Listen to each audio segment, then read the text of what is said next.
What does the best version of the best athlete that you have ever seen look like? Some would immediately point to the late 2000s era Usain Bolt from Jamaica, the world record dominator who easily took the crown as one of the most dominant track and field athletes of all time. Some would immediately point to Edwin Moses from the US, who went on an undefeated stretch in the 400 hurdles for 9 years, 9 months, and 9 days. Others might bring up the timeless athletes such as Paavo Nurmi, Florence Griffith Joyner, Sergei Bubka, or Jesse Owens as the greatest of all time. We have seen many athletes that have completely changed the expectations in track and field. And while there's always a subjective viewpoint to look towards when comparing these all-time greats, one of the more objective methods to look at in terms of an athlete's global success is this: a chart looking at the total number of years where an athlete stood atop of the world rankings. Now, this is not an all-encompassing result, as there are many ways to look at an athlete's worldwide success, but having your name as the world's fastest during any particular season gives us an idea at how consistent you were at being number one. Now, on this list of 100 and 200 meter greats, we've only ever seen a handful of athletes hold the world number one position for 3 total seasons. Some of these all-time names include Veronica Campbell-Brown from Jamaica or Asafa Powell from Jamaica in the 100. But as we increase the total number of years that an athlete holds the world number one ranking, we find ourselves into nearly uncharted waters. In the history of track and field, only a handful of runners have ever held the title as the world's fastest for 4 or more seasons. But when we get into the athletes that have reached the top 6 times or more, we practically only see all-time legends. In this elite echelon of speed, we see Michael Johnson in the 200, Carl Lewis in the 100, Allison Felix in the 200 meters, Usain Bolt in the 200, Marita Koch in the 200, and also Marlies Gore of Germany in the 100-meter dash. Reaching this level of speed and consistency forever marks your place in history as one of the greatest and most dominant names in sprinting. However, we are actually forgetting one key athlete on this all-time list. And that athlete is Noah Lyles, because in 2025, Noah once again came out on top as the world number one, reaching a world-leading mark of 19.51 seconds in the Tokyo World Championships. And this time officially makes him the only athlete, male or female, to be ranked number one in the world for 7 total seasons in either the 100 or in the 200 meters. This key statistic now firmly places Lyles as one of the greatest 200-meter runners in history. And given that he is the only athlete in history to reach 7 total world number one seasons, people are starting to seriously ask the question, is Noah actually the greatest 200-meter athlete of all time? And if not, what would it take for him to get there?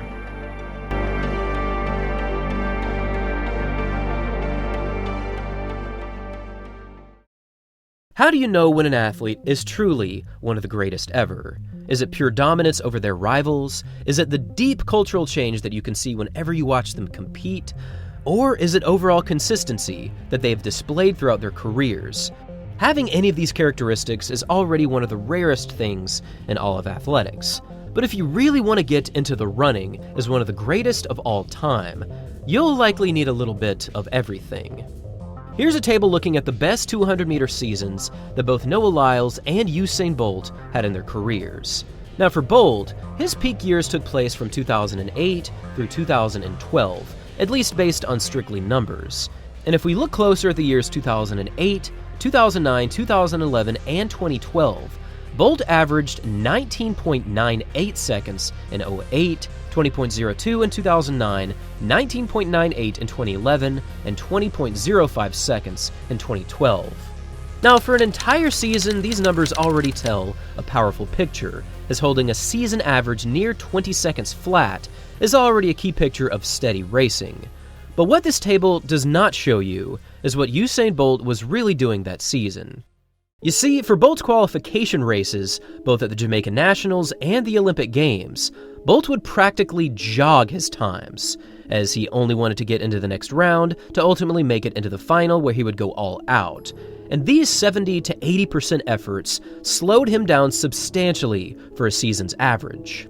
Now, if we take out these qualification races and adjust his season average based on this new metric, we come to the speedy new average of 19.68. This trend only continues throughout his key running years, and if we look at 08, 09, 2011, and 2012, we can see that his all-around fastest year, on paper at least, was the 2009 season, as his season-adjusted average was 19.50. This is lightning quick running, and it's also noteworthy to mention that at this year's World Champs, Bolt broke the world record at 19.19, a time that still stands today. These times from 2008 through 2012 have pretty much never been approached by any other sprinter in history, and it made Usain Bolt more or less this untouchable name in athletics.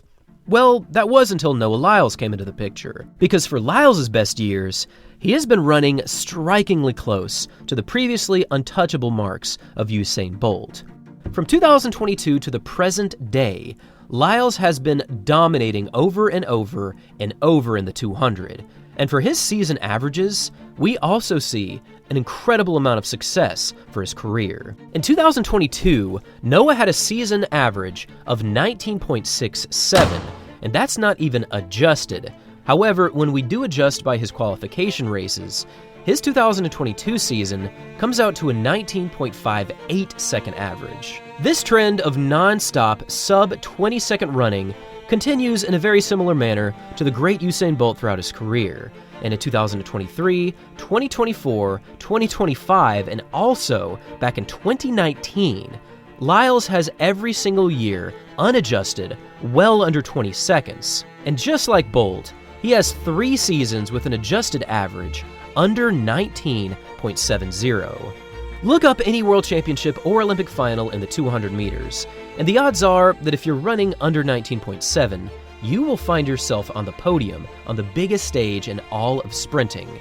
However, for both Lyles and Bolt, they've achieved these times for multiple entire seasons. Now, ultimately, the highest of all highs goes to Usain Bolt, as he achieved 19.19 in 2009, which resulted in a season's average of 19.50.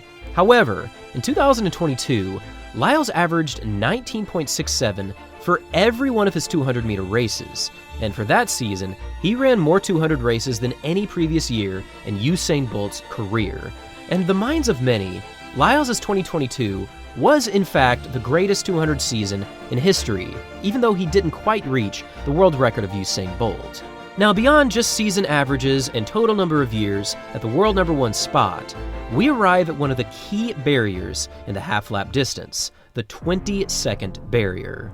This threshold is a career-defining goal for many of the best runners in the world, and in the history of the 200 meters, only 118 athletes have ever gone sub-20, making it one of the most desirable numbers to have on an athlete's resume.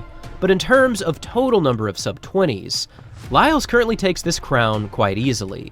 On the list of most sub-20 clockings, Noah currently sits atop with 47, and this places him well ahead of Kenny Bednarek in second at 36 and Usain Bolt in third with 34. This statistic, again, does not answer the question as to who is really the 200-meter GOAT, but it does show just how much success Lyles has had throughout his career in the 200. Now, lastly, and perhaps most importantly, is the point of global titles in the 200. For 2025 in Tokyo, Noah matched Usain Bolt as the only other athlete to ever win 4 individual 200-meter titles at the World Track and Field Championships, reaching yet another career-defining performance that placed him right in the conversation alongside Usain Bolt. This performance and the times that each athlete has run at the World Champs have a decent amount of overlap, but when looking at global championships, there is one obvious shortcoming for Noah, and that's that he still has not won the Olympic gold in the 200. But for Bolt, his 2008, 2012, and 2016 seasons all yielded Olympic golds in Beijing, London, and in Rio de Janeiro. And considering that the Olympics are the highest of all competitions in track, this is where many ultimately place Bolt ahead of Noah Lyles. Despite holding more seasons at the world #1 position, and despite holding a longer winning streak, and despite having more undefeated seasons to his name and more total sub-20s, Noah's challenge to Bolt's throne as the 200-meter GOAT might never be fully realized until he pulls off a 200-meter Olympic crown. And this is already apparent as Noah's next big goal. And with the 2028 Los Angeles Olympics now officially less than 3 years away, Noah will have home field advantage for the next Olympic cycle. So what I want to pass off to all of you at the end of this video is, how would you currently place Noah next to Usain Bolt in terms of career-defining 200-meter greats? And what would change if Noah does win the gold medal in the 2028 Olympic final? Thanks for watching, everyone, and as always, until next time.